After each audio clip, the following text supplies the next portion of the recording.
আমি রাসেল আহমেদ, আপনাদের স্বাগত জানাচ্ছি যমুনা টেলিভিশনের নিয়মিত আয়োজন 24 ঘন্টায় সমসাময়িক রাজনীতি নিয়ে আলোচনা করি। আজকেও সে আলোচনা করতে চাই কারণ এবং রাজনীতির মধ্যে অন্যতম যে আলোচনা আজকের দিনের, বিশেষ করে যেহেতু অর্থ বিল পাশ হয়েছে এবং এ নিয়ে বিরোধী দলীয় নেতা, সংসদ নেতা সহ সংসদ সদস্যরা কথা বলেছেন, সেই বিষয়গুলো নিয়ে আলোচনা থাকবে। এবং এই আলোচনার জন্য আমাদের সাথে স্টুডিওতে দুজন অতিথি এরই মধ্যে উপস্থিত হয়েছেন, তাদের সাথে শুরুতেই পরিচিত হয়ে নিচ্ছি। ডান দিক থেকে শুরু করছি, জনাব মোহাম্মদ আখতারুজ্জামান বাচ্চু, এমপি, ময়মনসিংহ 10 আসন, আপনাকে আলোচনায় স্বাগত। রয়েছেন জনাব সুলতান মাহমুদ, ডেপুটি এডিটর, দৈনিক আমার দেশ, আপনাকে আলোচনায় স্বাগত। এবং আমরা আশা করছি কিছুক্ষণের মধ্যে আমাদের সাথে আরও একজন অতিথি যুক্ত হবেন। আমরা আলোচনায় শুরু করি। সুলতান মাহমুদ ভাই, একটু আপনাকে দিয়ে আলোচনা শুরু করি। বাজেট আলোচনা আরও বেশ কিছু বিষয় এসেছি, তবে আপনার কাছে একটি বিষয় একটু জানতে চাই। প্রধানমন্ত্রী তার বক্তব্য, দীর্ঘ বক্তব্য দিয়েছেন, সংসদ নেতা এবং বিরোধী দলীয় নেতা দুজনই। তার বক্তব্যের একটি জায়গায় তিনি বলেছেন, যেটি সব গণমাধ্যমে এসছে, জাতীয় অগ্রাধিকার ভিত্তিতে বর্তমান সরকার যে কোনো মূল্যে তিস্তা ব্যারেজ মহাপরিকল্পনা বাস্তবায়ন করবে। আপনি জানেন এই মহাপরিকল্পনাটি আওয়ামী লীগের আমলেই প্রস্তাব এসছে, কিন্তু আওয়ামী লীগ সরকার সেটি করতে পারেনি। বিএনপি এটিকে করার জন্য বদ্ধপরিকর, সেটা বোঝাই যাচ্ছে। এইখানে ভূ রাজনীতি কোনো প্রতিবন্ধকতা হয়ে দাঁড়াতে পারে বলে আপনি মনে করেন? ধন্যবাদ। আপনি যে কথাটি দিয়ে সূচনায় আনলেন, আমি সেখান থেকে শুরু করি। আওয়ামী লীগ সরকার এই মহাপরিকল্পনা করেছিল, কিন্তু সেটি বাস্তবায়ন করতে পারেনি। আমি ওখান থেকেই শুরুটা করি এই কারণে যে আওয়ামী লীগ সরকার কি পরিকল্পনা করেছিল এবং কি বাস্তবায়ন করতে পেরেছে এবং কেন পারে নাই, তার অন্যতম একটি কারণ ছিল তার নিজের চিন্তায়, নিজের ভাবনায় যা কিছু আসতো সেটি সে করতে পারত না যতক্ষণ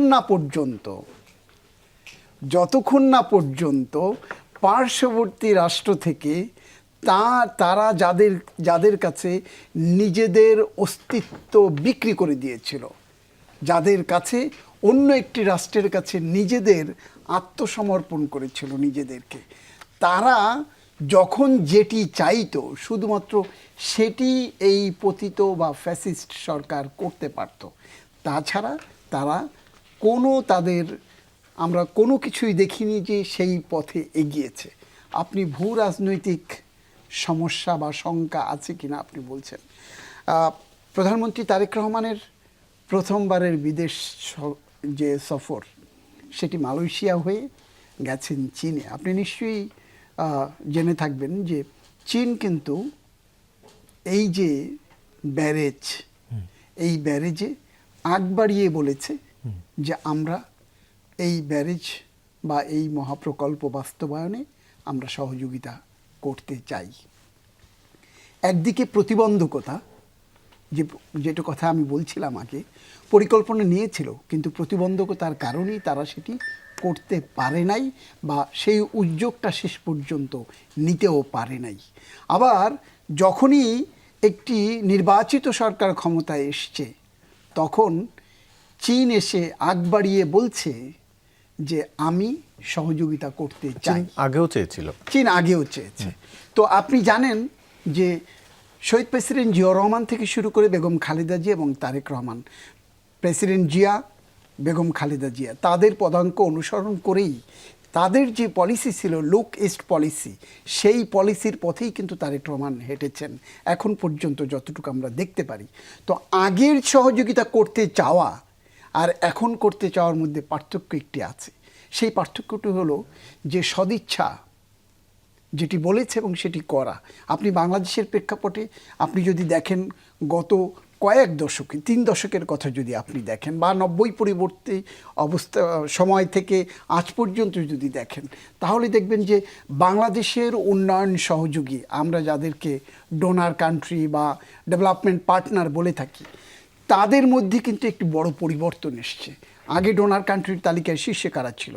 ওয়ার্ল্ড ব্যাংক, এডিবি, IMF এই জায়গাগুলো থেকে ছিল। তো সেখান থেকে সরে এসে কিন্তু চীন সেখানে একটি বড় জায়গা দখল করে নিয়েছে। তার মধ্য দিয়ে প্রমাণ করেছে সে বাংলাদেশের অকৃত্রিম বন্ধু, এবং বাংলাদেশের এই যে ব্যারেজ না থাকার কারণে বাংলাদেশের পরিবেশ, বাংলাদেশের অর্থনীতি, বাংলাদেশের সামাজিক ব্যবস্থার যে কি পরিণতি হচ্ছে সেটিকে তারা দেখেছে, অনুধাবন করেছে, এবং এর বাস্তবায়নে তাদের যে লক্ষ্য আছে, শুধু কি বাংলাদেশের স্বার্থেই তারা করতে চায় চীন?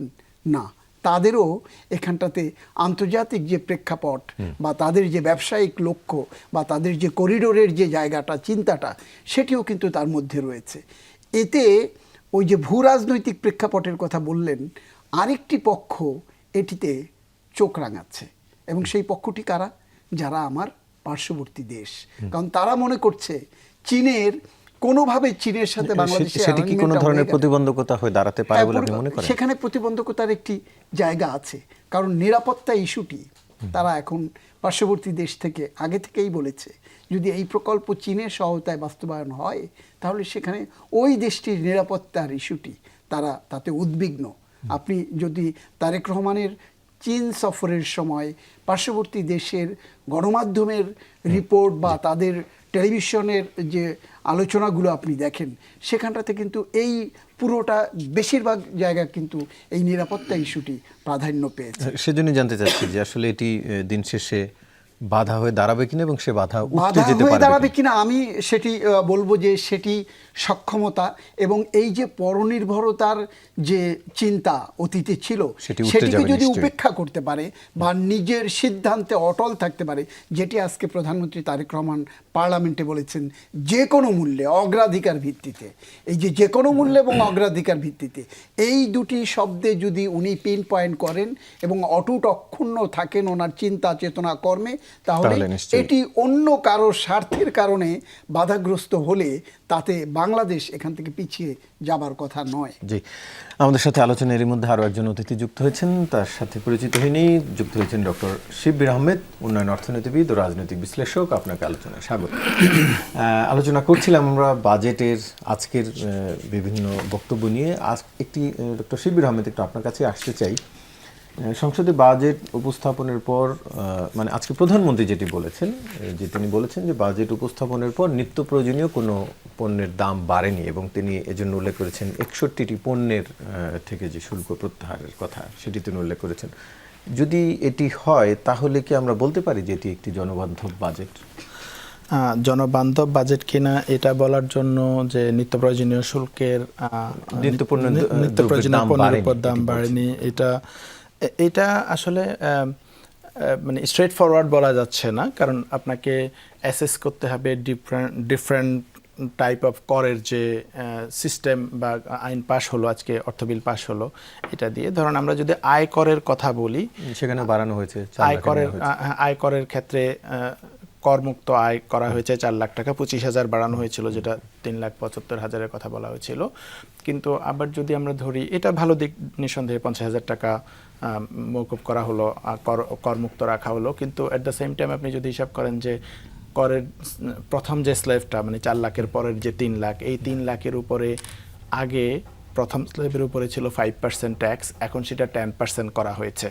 তো এটা কিন্তু একটা অতিরিক্ত চাপ। ধরেন একজন মানুষের আয় যদি হয় 5 লাখ টাকা, তাহলে আগে সে 5 লাখ টাকার মধ্যে 1.5 লাখ টাকার জন্য ট্যাক্স দিত 5%, তার মানে 7,500 টাকা। কিন্তু এখন যদি তার 5 লাখ টাকা ইনকাম হয়, সে 1 লাখের জন্য দিবে হচ্ছে 10%, মানে 10,000 টাকা। তাহলে কিন্তু সে আসলে আগের তুলনায় খারাপই হলো। যার ইনকাম 5 লাখ টাকা বা 6 লাখ টাকা, সে কিন্তু আগে চেয়ে ওর্স অফ হলো। তো এইটা কিন্তু একটা টেকনিক্যালি বলা যে ওকে ফাইন, আমরা 4 লাখ টাকা পর্যন্ত করমুক্ত করলাম, কিন্তু আসলে ক্ষতিগ্রস্ত হচ্ছে মানুষ। আর বিশেষ করে ধরেন এই 3 লাখের যে স্ল্যাবটা, যে 6 লাখ 7 লাখ পর্যন্ত যাদের ইনকাম, ঢাকা শহরে 6 লাখ 7 লাখ টাকা ইনকাম যাদের, তারা আসলে খুব একটা মধ্যবিত্তও না, নিম্নবিত্ত আমি বলবো। কারণ 50,000 টাকা মাসে যদি আপনি আয় করেন, ঢাকা শহরে চলতে অনেক কষ্ট হবে। আর যাদের মনে করেন পরিবার একটু বড়, তাদের ক্ষেত্রে আরও ডিফিকাল্ট। তো আমি মনে করি এটা বরং 4 লাখের জায়গায় আরেকটু বেশি করা উচিত ছিল করমুক্ত আয়ের, অথবা এই স্ল্যাবটা 5% ট্যাক্স রাখা দরকার ছিল। সো নিত্যপণ্যের দাম বাড়ছে কি বাড়ছে না, আবার আমার এবিলিটি কমতেছে কিনা কেনার ক্ষেত্রে, সেটা একটা গুরুত্বপূর্ণ ব্যাপার। সরকার শেষ পর্যন্ত মুদি দোকান বা ক্ষুদ্র ব্যবসায়ীদের উপরে ঋণ মকুব করেছে। বিরোধী দল এটা নিয়ে অনেক দাবি করেছিল। এটা ভালো দিক যে সরকার দল বিরোধী দল আলাপ আলোচনা করে এটা বাদ দিয়েছে, এটা পজিটিভ দিক নিঃসন্দেহে। আবার অ্যাট দ্য সেম টাইম ধরেন এলপিজি সিলিন্ডারের উপরে ট্যাক্স আসছে, যদি সরকার বোঝানোর চেষ্টা করছেন যেটা কমানো হয়েছে, এটা আবার ধরেন ক্ষতিগ্রস্ত করবে নিম্ন মধ্যবিত্ত ফ্যামিলিগুলাকে।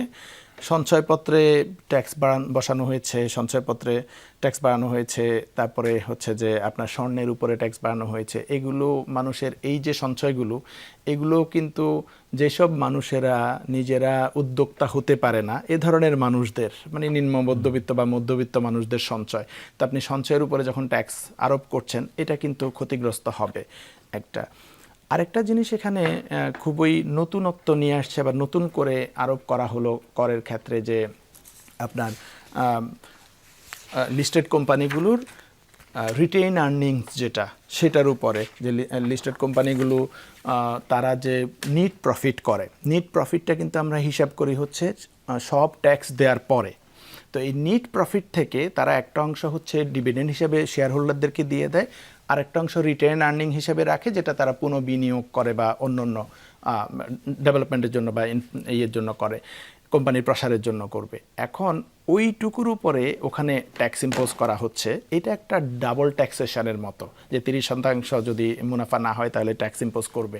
তো এইটা একে তো হচ্ছে এটা একটা ডাবল ট্যাক্সেশন, দ্বৈত কর হচ্ছে। আরেকটা হচ্ছে এটা কিন্তু ডিসকারেজ করবে কোম্পানিগুলোকে পুনঃবিনিয়োগে। তো পুনঃবিনিয়োগ যদি ডিসকারেজড হয়, সেই ক্ষেত্রে আপনার কর্মসংস্থান বাধাগ্রস্ত হবে। তো নানান পার্সপেক্টিভ আছে এখানে। মানে ভালোর দিক হচ্ছে যে মুদি দোকান এবং ক্ষুদ্র ব্যবসায়ীদের উপরে ট্যাক্সটা পরবর্তীতে প্রপোজ থাকলেও সেটা আর ফাইনালি হয় নাই। তো এটাকে আমি বলবো যে এই যে ইনকাম ট্যাক্স বাড়ানো জনবান্ধব বলতাম আমি এই জায়গা থেকে বেস্ট হতো, যে ট্যাক্সের রেট না বাড়িয়ে আমি যদি কাভারেজ বাড়াতাম। ধরেন ইনকাম ট্যাক্সেরই আমি তো কাদের উপর ট্যাক্স ইম্পোজ করতেছি, যারা হচ্ছে রাষ্ট্রের প্রতি লয়াল, ট্যাক্স দিচ্ছে, ফর্মাল ইনকাম করে, ট্রেস করতে পারছি আমি ইনকাম। কিন্তু আরও অনেক মানুষজন ইনকাম করে যাদেরটা আমি ট্রেস করতে পারছি না এবং ট্যাক্সও দিচ্ছি না। যেই সিটিজেনটা আমি ট্যাক্স দিচ্ছে তার উপরে আমি বার্ডেন বাড়াচ্ছি। এটা কিন্তু মানুষের মনে এক ধরনের থাকার পরও যিনি দিচ্ছে না তাকে আপনি সেই কভারেজটা আমরা বেসটা বাড়াচ্ছি না, বেসটা না বাড়িয়ে যে দিচ্ছে তার উপরে বার্ডেনটা বাড়াচ্ছি। তো এইটা আমি মনে করি একটা ভুল অ্যাপ্রোচ সরকারের জায়গায়। আদারওয়াইজ আপনি যেটা জনবান্ধব বলছেন, কিছু কিছু ক্ষেত্রে কিছু ক্ষেত্রে মানে পুরোপুরি স্বীকার করছেন না। একটু যেতে চাই মোহাম্মদ আখতারুজ্জামান বাচ্চু, পুরোপুরি স্বীকার করলেন না ডক্টর শিবির আহমদ যে পুরোপুরি জনবান্ধব হয়েছে। আজকে বিরোধী দলীয় নেতা সংসদে বক্তব্য দেওয়ার সময় তিনি শুরুতেই আক্ষেপ করেছিলেন, আপনিও নিশ্চয়ই সংসদে থাকলে দেখেছেন, যে বিরোধী দলের যে সুপারিশগুলো সেগুলো সরকার আমলে নেয় না। আমরাও দেখেছি বিভিন্ন সময় অতীতের বিভিন্ন পার্লামেন্টেও বিরোধী দলের সুপারিশ বা আপত্তিগুলো অতটা আসলে সরকারি দল আমলে নেয় না। কেন নেয় না? আসলে ছোট হয়ে যাবে বলে মনে করে? ধন্যবাদ আপনাকে, আপনার মাধ্যমে যমুনা টিভি দর্শক শ্রোতা এবং আমার দুইজন বিজ্ঞ সহ আলোচককে ধন্যবাদ এবং শুভেচ্ছা জানাচ্ছি। দেখেন, আপনি যেটা বললেন সেটা হলো অতীতের কালচার। এবার আপনি আজকের কথাই বলেন। আজকে বিরোধী দলের নেতা ওনার বক্তব্যে যে বিষয়গুলো উত্থাপন করেছেন, প্রত্যেকটি সংসদ নেতা এবং মাননীয় প্রধানমন্ত্রী সেগুলি গ্রহণ করে নিয়েছেন। যেরকম উনি সাইকেলের উপর কর রেয়াতের কথা বলেছেন, সেটি মাননীয় প্রধানমন্ত্রী ওনার বক্তব্যে সেটি কর রেয়াতের বিষয়টি করেছেন, মাননীয় অর্থমন্ত্রী বলেছেন, এবং যতগুলি বিষয় উত্থাপন করেছেন প্রতিটি বিষয় অ্যাকসেপ্ট করা হয়েছে এবং গ্রহণ করা হয়েছে। হ্যাঁ, তো কর মুক্ত আয় সীমা 3,75,000 টাকা ছিল, সেটা 4 লাখ করা হয়েছে, সেটা বিরোধী দলের প্রস্তাব ছিল। তো আমরা আসলে বর্তমান সরকার শুধু মানে এই বাজেটটি প্রণয়নের আগে আপনি দেখবেন যে আজকে মাননীয় প্রধানমন্ত্রী ওনার বক্তব্যে বলেছেন যে এই সরকার এবং এই সংসদ জনগণের, এবং আমরা জনগণের আকাঙ্ক্ষাকে ধারণ করি, সম্মান করি। আমরা এমন একটি বাংলাদেশ গড়ে তুলতে চাই যেখানে উন্নয়ন হবে ন্যায়ভিত্তিক এবং অন্তর্ভুক্তিমূলক একটি রাষ্ট্র হবে, অর্থনীতি হবে অন্তর্ভুক্তি মুক্তিমূলক এবং রাষ্ট্র হবে জবাবদিহিমূলক এবং ন্যায় বিচারের নাগরিকদের জীবন হবে নিরাপদ এবং মর্যাদাপূর্ণ এবং সম্ভাবনাময়। আরেকটি কথা উনি বলেছেন যে আমরা দেখেছি যে অতীতে যে কোনো সংসদে বা যে কোনো মানে অতীতের রাজনীতির উদাহরণ টেনে উনি বলেছেন যে কোনো সময় অতীতকে নিয়ে বেশি আলোচনা হতো, কিন্তু আমরা অতীতকে নিয়ে আলোচনা করতে চাই না, আমরা ভবিষ্যৎটা গড়তে চাই। কীভাবে বাংলাদেশটাকে বিনির্মাণ করা যাবে, কীভাবে নাগরিকদেরকে মানে স্বচ্ছন্দে জীবনযাপন করতে দেওয়া যাবে, কিভাবে তারা নিরাপদে থাকতে পারবে, সেই বিষয়গুলি নিয়ে উনি আলোকপাত করেছেন। সেই আলোচনায় আপনার কাছে জিজ্ঞেস করবো, আপনি বলছিলেন যে অতীত নয়, কিন্তু সেই আলোচনা কি আসলেই থাকলো? অতীত কি আসলো না? এবং সিনিয়র নেতারাও অতীত নিয়ে আলোচনা হয়েছে। যাই হোক, আপনি বাজেট নিয়ে বলছিলেন। জি দেখেন, এটা তো বাংলাদেশের একটা কালচার। আপনি দেখেন যে আমাদের সহ-আলোচক সাহেব উনি যেটা বললেন পুরোপুরি মানে এই বাজেটটা কিন্তু জনবান্ধব বাজেট। এটা কিন্তু এবং আমাদের মাননীয় প্রধানমন্ত্রী আজকে বলেছেন যে জীবন বান্ধব বাজেট, এবং আমাদের সহ-আলোচকও অনেকটা স্বীকার করেছেন, কিন্তু পুরোপুরি স্বীকার না করলেও। আর এই দেশে তো আপনার বিরোধী দলে যারা থাকেন, এটা তো এই দেশের রেওয়াজ হয়ে গেছে বিরোধিতার সাথে বিরোধিতা করা বা কিছু সমালোচনা করা একটা পর্যায়ে। কিন্তু এই সংসদের একটি ভালো দিক আমি আপনাকে বলি, কিছু আলোচনা হয়েছে, কিছু বিরোধিতা হবে, যার যার মতামত ব্যক্ত করবে, এটাই তো স্বাভাবিক। তবে একটা যে একদম যে কাদা চোরাচুরি বা একদম মানে বিরোধিতার সাথে বিরোধিতা, সেটা কিছু হয়েছে, এটা অস্বীকার করার সুযোগ নাই। কিন্তু বাট আবার যখন বিরোধী দলের নেতা এবং সংসদ নেতা যখন বক্তব্য দিয়েছেন, সেই জিনিসটা আবার তখন সেটার মধ্যে প্রতিফলন ঘটে নাই। বাইরে ওনারা যাই বলুক, বিরোধী দলের নেতারা বাইরে যাই বলুক এবং ভিতরেও ওনাদের সংসদ সদস্যরা যাই বলুক, কিন্তু যখন বিরোধী দলের নেতা বক্তব্য দেন তখন কিন্তু উনি আহ্বান জানান যে আসেন আমরা একসাথে কাজ করি। যদিও পরের দিন দেখা গেছে যে বা বাইরে বের হয়ে বক্তব্য ভিন্ন হয়, কিন্তু তারপরে এতটুকু অন্ততপক্ষে কালচার চালু হয়েছে। আমরা মানে আপনাকে বলতে চাই যে এই বাজেটটা আসলে জীবন বান্ধব। মাননীয় প্রধানমন্ত্রী বলেছেন, দেখেন 61টি দ্রব্যের উপর কর অব্যাহতি দেওয়া হয়েছে। এবং আমার জীবনে আপনি এই প্রথম আমি দেখেছি। এর আগে আমি সংসদের বাইরে ছিলাম, সংসদেও আমার বক্তব্যে আমি বলেছি, বাজেটের উপর আলোচনায় আমি বলেছি যে আসলে বাজেট পেশের সময় মানুষ কিন্তু একটু উদ্বেগ উৎকণ্ঠায় থাকতো, কোন জিনিসের দাম বাড়বে, মানুষ স্টক করবে, আবার কোনটা কমবে, এরকম একটা উদ্বেগ উৎকণ্ঠায় থাকতো। এইবার আমি ব্যতিক্রম দেখলাম। আমি কিন্তু মানে এখন সংসদ সদস্য, আমি কিন্তু আমার মানে ছোটোবেলা থেকে একটা অভ্যাস, আমার বাবার সাথে আমি বাজারে যেতাম, এখনও আমি নিজে বাজার করি। এইবারই প্রথম বাজারে জিনিসপত্রের দাম বাড়ে নাই এবং মানুষের মধ্যে খুব একটা উদ্বেগ উৎকণ্ঠা বাজেট পেশের আগেও সেটা পরিলক্ষিত হয় নাই, আপনি যদি খেয়াল করেন। এবং এটা কিন্তু ব্যতিক্রম।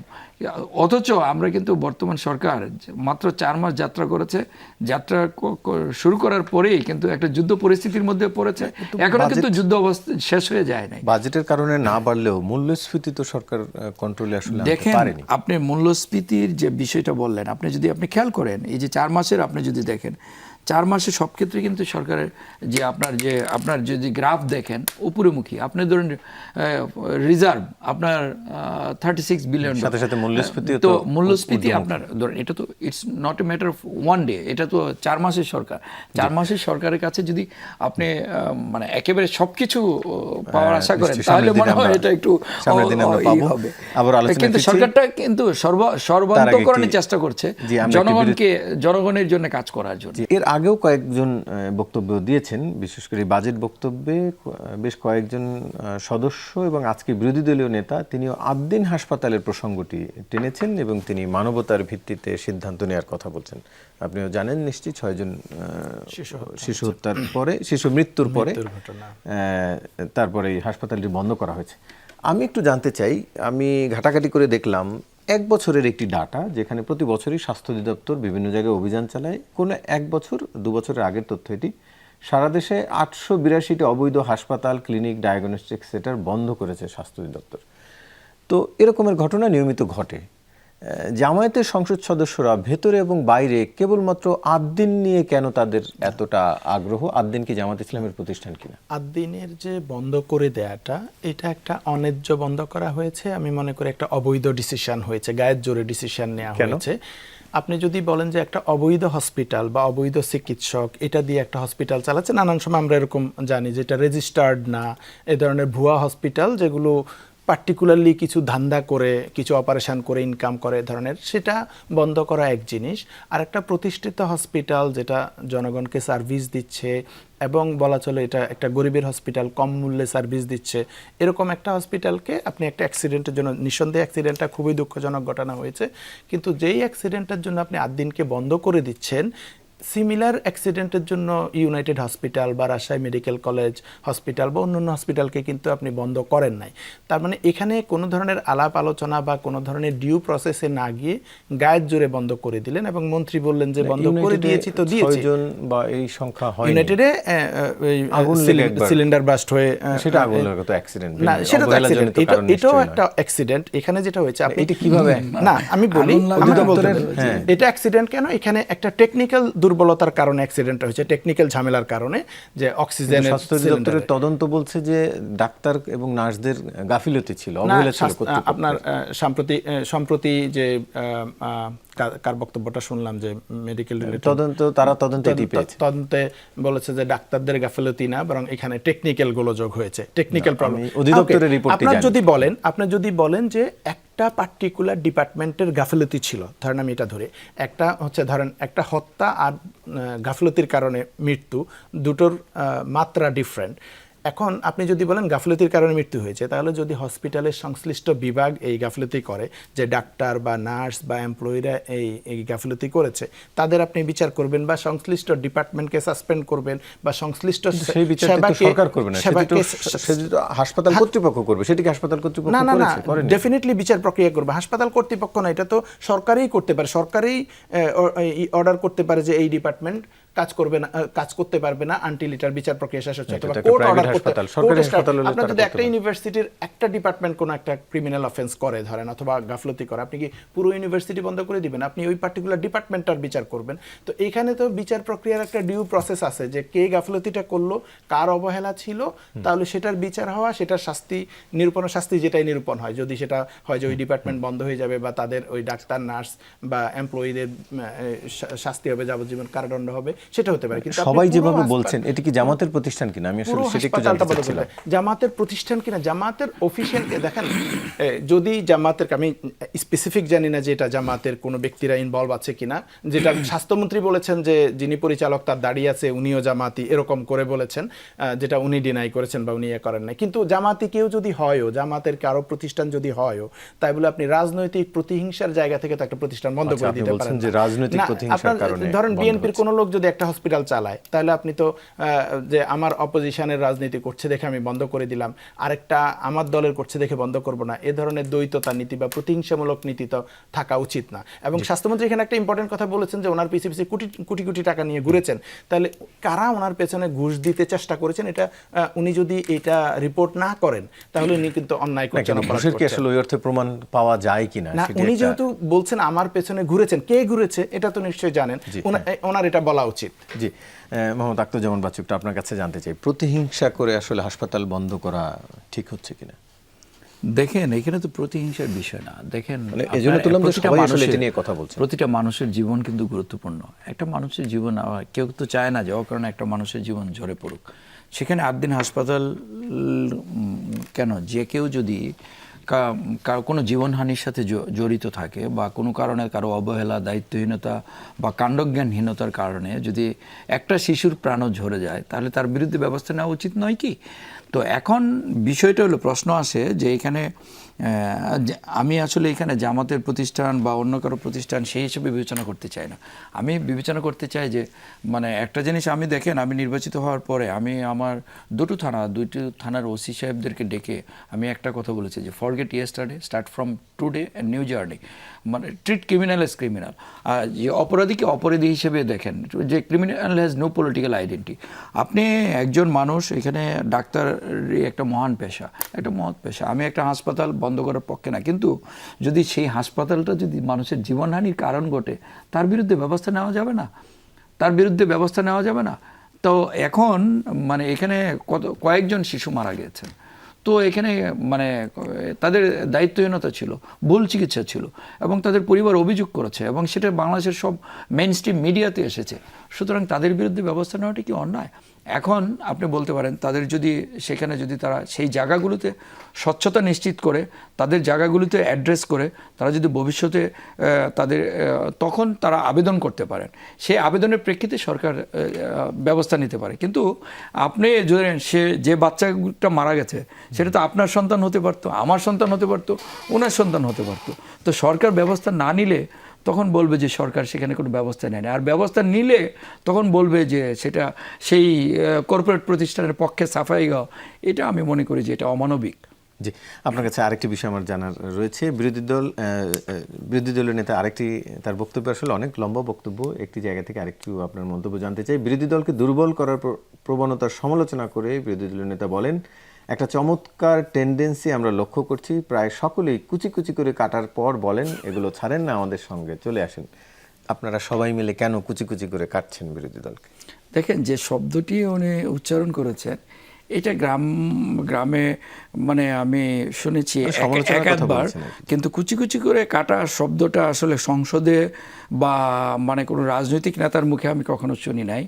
তো আমি যখন ছোট্ট ছিলাম, খুব একটা খারাপ শব্দ মানে না, খুব খারাপ শব্দ আমি বলছি না, কুচি কুচি করে কাটা এটা মানে আমি অনেক সময় যখন ছোট ছিলাম মানে ওই তখন শুনেছি যে দু একজনকে রেগে বা গালি দিয়ে বলছে তোরা কুচি কুচি করে কেটে ফেলো। তো আসলে এখানে সংসদে যারা রাজনীতি করেন, যারা এই সংসদে এসছেন, এই সংসদটা তো মহান মুক্তিযুদ্ধের মাধ্যমে বাংলাদেশ স্বাধীন হয়েছে, এবং সর্বশেষ জুলাই বিপ্লবে 17 বছর গণতান্ত্রিক আন্দোলনের মাধ্যমে এখানে কেউ কাউকে কুচি কুচি কুচি করে কাটার জন্য আসে নাই। সবাই গণতান্ত্রিক নির্বাচনে এসেছে, নির্বাচনের মাধ্যমে নির্বাচিত হয়ে এসেছে। জনগণের মানে আকাশচুম্বী প্রত্যাশা। আপনারা অতীত ইতিহাস টেনে কুচি কুচি করে কাটার চেষ্টা করছেন? আমরা সেই রাজনীতিতে বিশ্বাসী না। আমাদের মাননীয় প্রধানমন্ত্রী আজকে বলেছেন যে উনি এর আগেও সংসদেও বলেছেন, এর আগে একাধিকবার বলেছেন যে আমরা অতীতমুখী রাজনীতি করতে চাই না, আমরা সামনের দিকে এগিয়ে যেতে চাই। প্রধানমন্ত্রী বলেছেন অতীত চায় না, আবার বিএনপি মহাসচিব অতীতে যাচ্ছেন, স্বরাষ্ট্রমন্ত্রী যাচ্ছেন। বিএনপি মহাসচিব কিন্তু এই ধরনের ভাষা কখনোই ব্যবহার করেন না। উনি একজন সজ্জন ব্যক্তিত্ব। একটি কথা উনি যেটি বলেছেন এটি তো একটি অকাট্য সত্য। এদেশের মানুষ জাতি হিসেবে জানতে চায় যে এটা তো আপনি ধরেন 71-এ এই দলটির মুক্তিযুদ্ধে কি ভূমিকা ছিল, এখন পর্যন্ত তারা কিন্তু সঠিক কথাটি বলতে তাদের দ্বিধা কেন? তারা মুক্তিযুদ্ধে তাদের অবস্থান পরিষ্কার করেনি কেন? এখন পর্যন্ত একটি দল, আপনি যে দেশটির অস্তিত্ব আপনি যদি স্বীকার না করেন বা অস্তিত্বের বিরোধিতা করেছেন সেটা বা ভুল করেছেন, সেটা আপনি স্বীকার করতে সমস্যা কোথায়? জি, সুলতান মাহমুদ ভাই, একটু আপনার কাছ থেকে জানতে চাই দুটি বিষয়।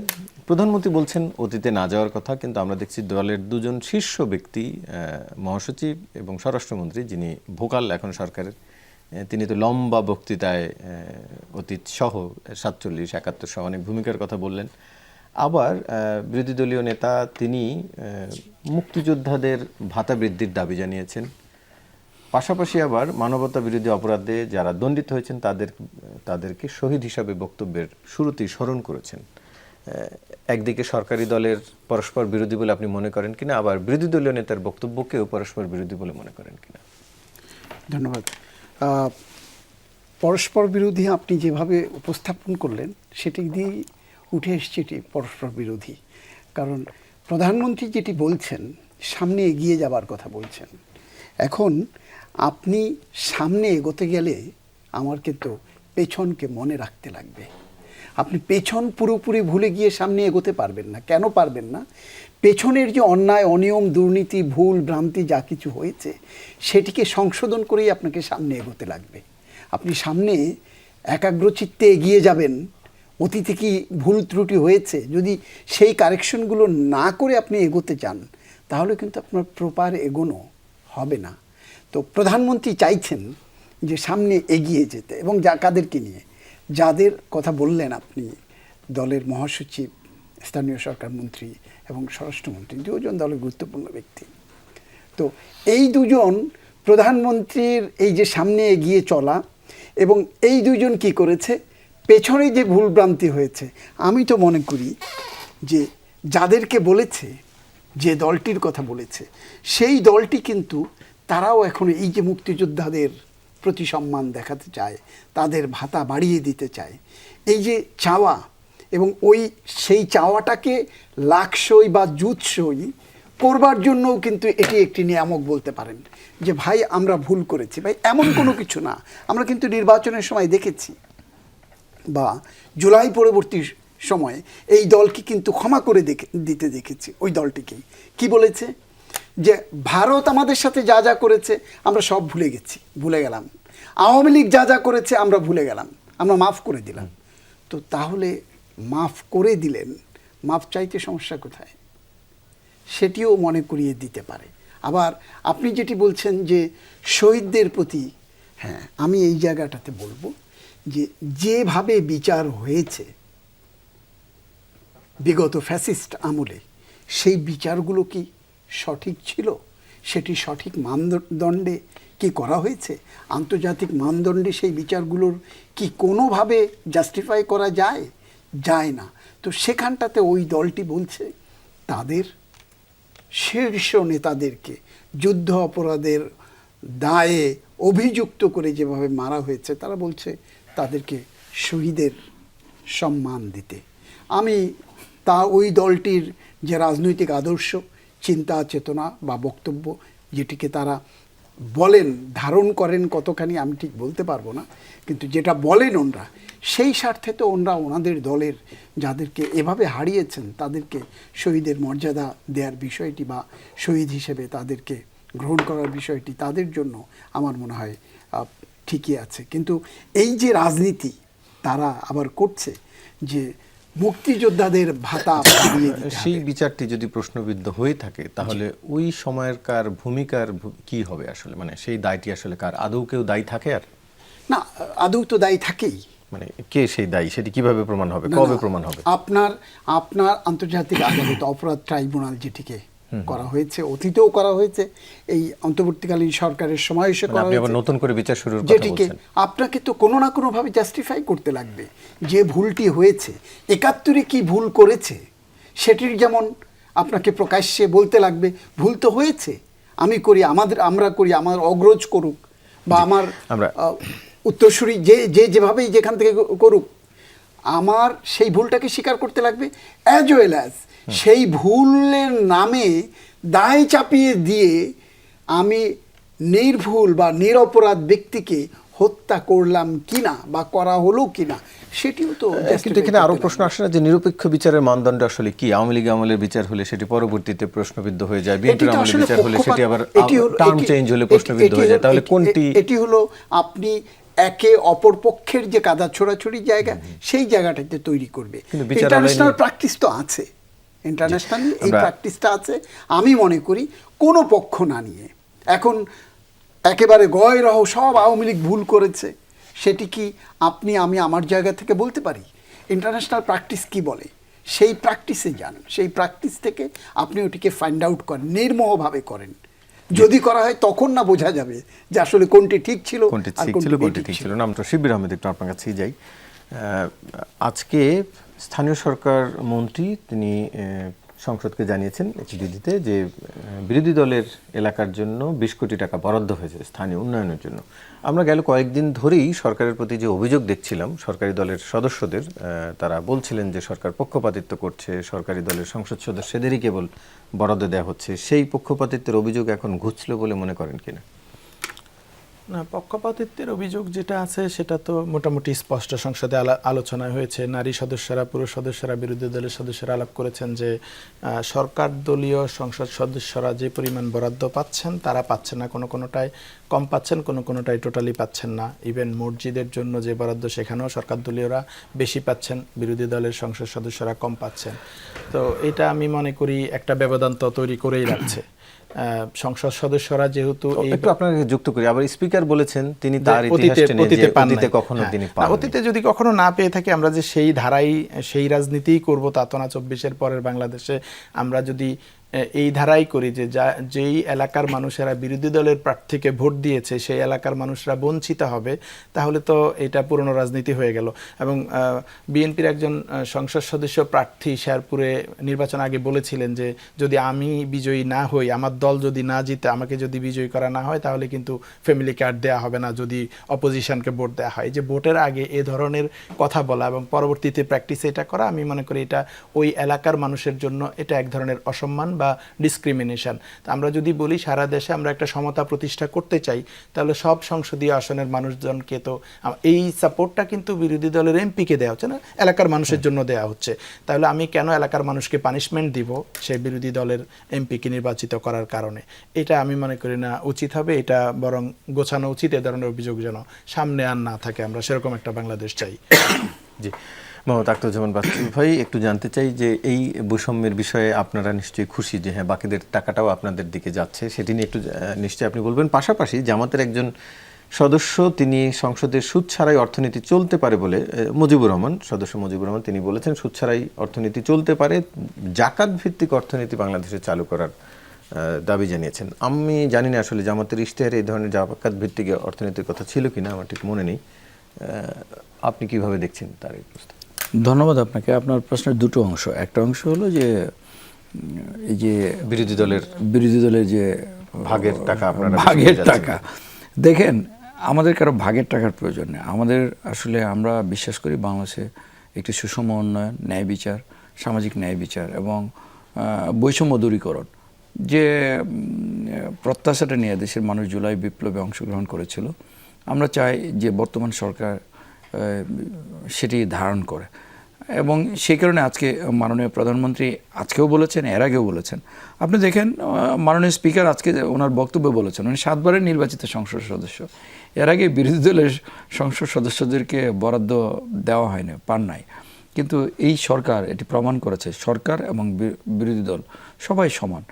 কারণ আর এই অভিযোগটি বিরোধী দল থেকে এর আগেও করা হয়েছিল, কিন্তু অভিযোগটি যে মিথ্যা প্রমাণিত হয়েছে। এনসিপির একজন সংসদ সদস্য ডক্টর আতিক মুজাহিদ, আমার সাথে খুবই ভালো সম্পর্ক। উনি সংসদে একটি অভিযোগ উত্থাপন করেছিলেন যে ওনার এলাকায় বরাদ্দ কম এবং বগুড়ায় বরাদ্দ বেশি। তখন স্থানীয় সরকার প্রতিমন্ত্রী গতকালকের আগের কালকে উনি ডাটা নিয়ে কোন জেলায় খাতোয়ারি কত বরাদ্দ আছে সেটা কিন্তু দেখিয়েছেন। সেখানে ওই কুড়িগ্রাম জেলায় 3 নম্বরে মনে হয়, তো আর বগুড়া জেলায় 17 বা কত নম্বরে। এখন বিষয়গুলি হলো যে অনুমান নির্ভর, আরেকটা হলো যে আপনার স্ট্যাটিস্টিক নিয়ে কথা বলা। জেলা ভিত্তিক হলেও আসন ভিত্তিক বিবেচনায় তো আমরা এর আগেও দেখেছি যে বিবেচনায়, এখন আমি আপনাকে বলি যে আসন ভিত্তিক বিবেচনায় স্থানীয় সরকার প্রতিমন্ত্রীর আসনই সবচেয়ে বেশি গেছে। দেখেন একটা জিনিস আমি আপনাকে বলি আমরা বৈষম্যে বিশ্বাস করি না, কিন্তু আপনি এই স্টেশনে আছেন, এখানে আপনি যদি একটা ভালো পজিশনে থাকেন, আপনি যে এলাকায় আপনার বাড়ি, আপনাকে কিন্তু কেউ বলতেই পারে যে আমাকে একটা চাকরি যদি পারেন একটা চাকরি দেন। তো এইখানে একজন মন্ত্রী যখন স্থানীয় সরকারে মন্ত্রী থাকেন, ওনার এখানে অনেকেই প্রত্যাশা রাখতে পারেন। সেই ক্ষেত্রে উনি যে সারা দেশের মন্ত্রী, আপনি বলতে পারেন যে ওই এলাকার মন্ত্রী না, সারা দেশের মন্ত্রী, এটিও তার দায়িত্ব, ব্যালেন্স করাটাও তো তার দায়িত্ব। না, দেখেন সে অবশ্যই সারা দেশে সমহারে বন্টন করা সেটা দায়িত্ব। আবার এটা কিন্তু মানে আমি ব্যক্তিগতভাবে মনে করি আমার এখানে আমি যদি সংসদ সদস্য নির্বাচিত না হইতাম, এর আগে আমার কাছে যত মানুষ চাকরির জন্য বা বিভিন্ন বিষয় নিয়ে আসতো, এমনকি অসুখ বিসুখ অনেক কিছু নিয়ে আসে, মনে করে যে সংসদ সদস্য সব কিছুর সমাধানের মানে এমপি মানে আলাদিনের চেরাগ বা সব সমস্যা সমাধান দিবে এমপি সাহেব, সংসদ সদস্য। বাংলাদেশের কালচারটা এরকম হয়ে গেছে। তো এরকম ক্ষেত্রে আমরা কিন্তু সবসময় অনেক সময় পারি না, তখন মানুষ একটু অসন্তুষ্ট হয়। আর আল্লাহ রাব্বুল আলামিন, আমি আপনাকে বলি, যখন মানুষকে সুযোগ দেয় তখন মানুষের জন্য বেশি করতে হয়। সারা দেশের জন্য করবেন। আমি যে নির্বাচনী এলাকা থেকে নির্বাচিত হয়েছি, নিশ্চয়ই তাদের প্রতি আমার দায়বদ্ধতাটা অনেক বেশি। এটা আরেকটা জিনিস আমি আপনাকে বলি, ওই আতিক মুজাহিদের অভিযোগটি যে সত্য না সেটা, আর আজকে এটি প্রমাণিত হয়েছে বিরোধী দলের সংসদ সদস্যদেরকে 20 কোটি টাকা করে বরাদ্দ দিয়েছেন। সুতরাং এটি মানে ওই যে মসজিদের বা বিভিন্ন সামাজিক উন্নয়নের ক্ষেত্রে। সুতরাং আমরা সরকারি বিরোধী দল সবাইকে সমানভাবে সমহারে সমবন্টনে বিশ্বাসী। তবে এটিও ঠিক কিছু কিছু জেলায় অতীতে যেটা হয়েছে বিগত ফেসিস্ট আমলে, যেরকম গোপালগঞ্জ বলেন, কুমিল্লা বলেন, সাতক্ষীরা বলেন, অনেকগুলো জেলায় এমন মানে রাস্তা খুঁজে পাবেন না যেটা বাকি নাই, অনেক বেশি বরাদ্দ দেওয়া আছে। আমাদের অঞ্চলেও আমাদের কিন্তু সময় কোনো বরাদ্দ শেষের পাই দিকে আমরা একটু সুলতান মাহমুদ ভাই একটু আপনার কাছ থেকে জানতে চাই, সংসদের বাইরে জাহাঙ্গীরনগর বিশ্ববিদ্যালয়ের সাবেক অধ্যাপক আনিম মোহাম্মদ তিনি আজকে একটি মন্তব্য করেছেন, নির্বাচনের সময় রাজনৈতিক দলগুলো যে ইশতেহার দেয়, অঙ্গীকার করে, সেগুলোকে রাজনৈতিক ধোঁকাবাজি বলে মন্তব্য করেছেন তিনি। আপনি কিভাবে দেখেন? আনু মোহাম্মদ, অধ্যাপক আনু মোহাম্মদ যে কথাগুলো বলেছেন তার একটি দলীয় আইডেন্টিটিও কিন্তু আছে। উনি জাহাঙ্গীরনগর বিশ্ববিদ্যালয়ের অধ্যাপক, রাজনৈতিক পরিচয়ও কিন্তু তার আছে। তিনি যে রাজনৈতিক পরিচয়ে বিশ্বাস করেন বা যে রাজনৈতিক পরিচয়ে পরিচিত, সেই দলটি এই অন্যের প্রতি অভিযোগ ছাড়া কোনো ভালো কিছু করেছে বাংলাদেশের প্রেক্ষাপটে? কিন্তু যদি অভিযোগ সত্য হয় না, সেটি আমি আমলে বলছি নেওয়া যাবে না? সেই অভিযোগের রাজনীতি করা ছাড়া ভালো কিছু করেছে। আমরা যে ফ্যাসিস্ট আমলের কথা বলছি, সেই ফ্যাসিস্ট আমলে কিন্তু ওই রাজনৈতিক দলের লোক থেকে মন্ত্রী হয়েছিল, তখন তারা কি করেছে সেটিকে যদি আমরা একটু বিশ্লেষণ করি, তাহলে কিন্তু আনু মোহাম্মদের এই বক্তব্যগুলো রাজনীতি যারা করেন, তিনি তখনও তো সরকারের বিরোধী কথা না বলেছেন। তিনি তখন, আমি বলছি যে তিনি তখন কোন কোন প্রসঙ্গে কথা বলেছেন আর কোন কোন ইস্যুতে কথা বলেন নাই, সেটি আপনিও যেমন জানেন, আমিও তেমন জানি। আজকে উনি যেটি বলছেন যে রাজনৈতিক দলগুলো অ্যাজ এ হোল, সব রাজনৈতিক দলগুলোর কথা বলছেন, নির্বাচনী ইশতেহার কি? একটি স্বপ্ন দেখানো, একটি প্রাক্কলন, একটি অভিপ্রায়। সেই অভিপ্রায়, সেই প্রাক্কলন বাস্তবতার নিরিখে যখন আসে, এর মধ্যে যত অভিঘাত সামনে এসে যায়, সেই অভিঘাতের কারণেও কিন্তু অনেক প্রাক্কলন, অনেক স্বপ্ন সংকুচিত হয়ে যায়।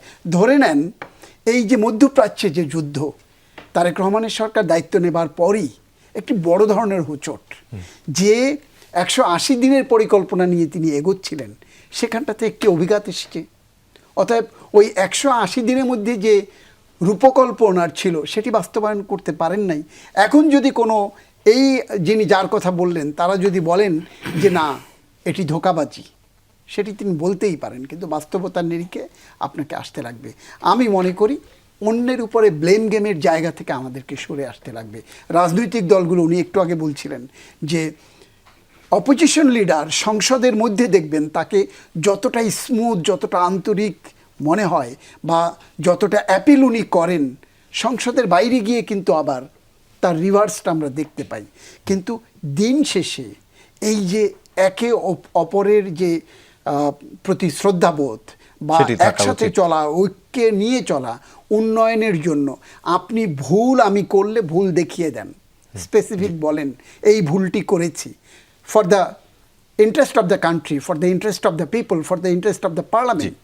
আপনি সেটি না করে আপনি যদি হরে ধরে বলে ফেলেন, অভিযোগ দিয়ে দেন, সেই অভিযোগের তীর থেকে আমাদেরকে মনে হয় বেরিয়ে উচিত আসতে বলে হবে মনে করেন। সবাইকে। আপনাদের তিনজনকে আলোচনা অংশ নেওয়ার জন্য ধন্যবাদ। দর্শক, এই ছিল আজকে 24 ঘন্টার আয়োজন, সাথে থাকার জন্য ধন্যবাদ সবাই।